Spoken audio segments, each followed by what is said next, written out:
Last week for Halloween, we talked about things that were scary versus things that are risky and how scariness and riskiness don't always correlate. And what we're going to be talking about today, in my opinion, definitely on that coordination chart, if we were to bring it back, would put a grocery store down in the not scary space, but possibly risky, as if you're trying to stay on track with your monthly budget, the most troubled area that I bet you've struggled with is keeping your food expenditures, specifically your grocery expenditures, in check. And there's a reason for that. Grocery stores make it challenging. That is, they lull you into a false sense of security so that you are extra vulnerable to making impulse purchases, which are the extra undue risk to your budget. When Amanda and I lived in Utah, we had a condo, and right next to the condo development that we lived in was a grocery store. It was a Kroger. And not only was it a Kroger, not only was it a grocery store, and there I think the actual name of the store was Smith's.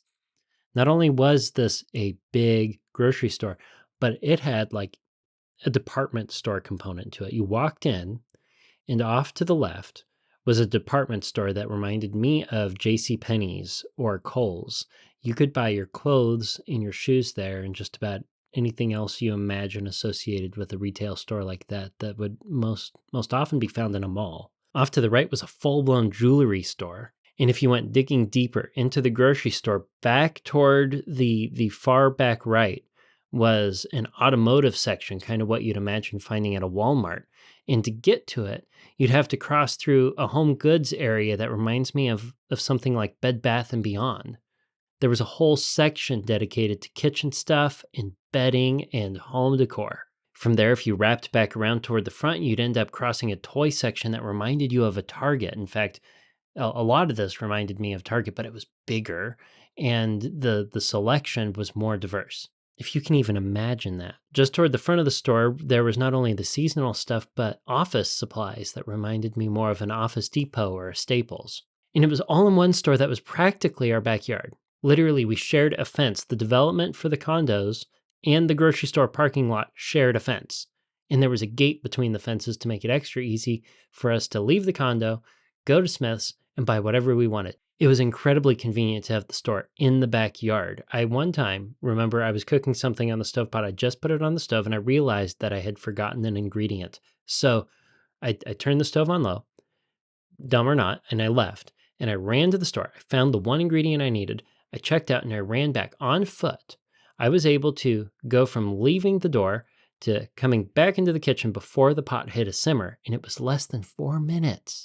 I remember when Amanda and I were engaged, she said it was dangerous that there was a grocery store in the backyard because if I ever wanted anything, I could just go and get it in 4 minutes or less.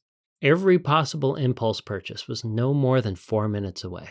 Another thing that was dangerous about having a grocery store in the backyard was you didn't have to really plan very hard for your grocery trips. You could just leave whenever you needed something and come back. The condo didn't really have much of a big pantry at all. So why go once a week to the store or once every other week and stock up on groceries and then eat down on it? Just keep a really lean pantry. And anytime you wanted to make something, you go and you buy what it is that you need to make that particular recipe. Or if you didn't feel like cooking, you went over to the grocery store and you bought sushi from the sushi counter because it really wasn't that bad. Now, I lived out there for years with a grocery store in the backyard, and it became a comfort. It became a convenience. It became a selling point for the location of the condo when we were getting ready to move. We knew that when we were getting ready to move to Kansas City, there was no way under the sun that we would ever have a grocery store in our backyard again. And the convenience of that was something we were going to end up mourning. Isn't that kind of sad? We're mourning the loss of having a grocery store that's walking distance, a place where we go and buy things and trade our hard-earned money for stuff that we consume. I went back to Utah to visit not too long ago, and I popped into the Smiths where we used to walk and shop, and Amanda couldn't come with me on that particular trip, which was too bad. But I told her, don't worry, I'll walk through the Smiths and I'll take pictures of the store and send them to you. And I did. I don't know if it's a really sad narrative on what it was that we enjoyed or what we miss about Utah, that the one thing that I said I was going to take pictures of was a grocery store, but that's what I did. I walked through the store. I took some pictures of some of the sales and I sent them to her. Thinking about it now, stepping out of the situation, trying to separate myself from the emotional attachment I have to the store, trying to be objective with it. Smiths did a great job of marketing themselves in a way where you felt like you had a relationship with the store and you do get emotionally attached to it. You have the sense of loyalty to the store. You have this sense of comfort. When I walked through the store and I took pictures, I felt relaxed. I felt happy. I was stopped by an employee in the store and they asked me if I could help find anything. And I said, no, I'm just happy to be here. We moved away a year ago and we really miss this store. So I'm just walking around and enjoying being back for now.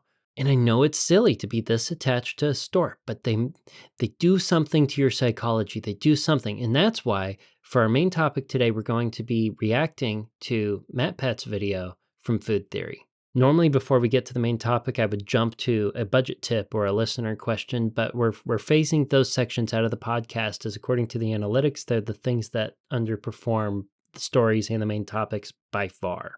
And I want to make sure I'm providing something entertaining for you. So now we're going to jump right to the main topic.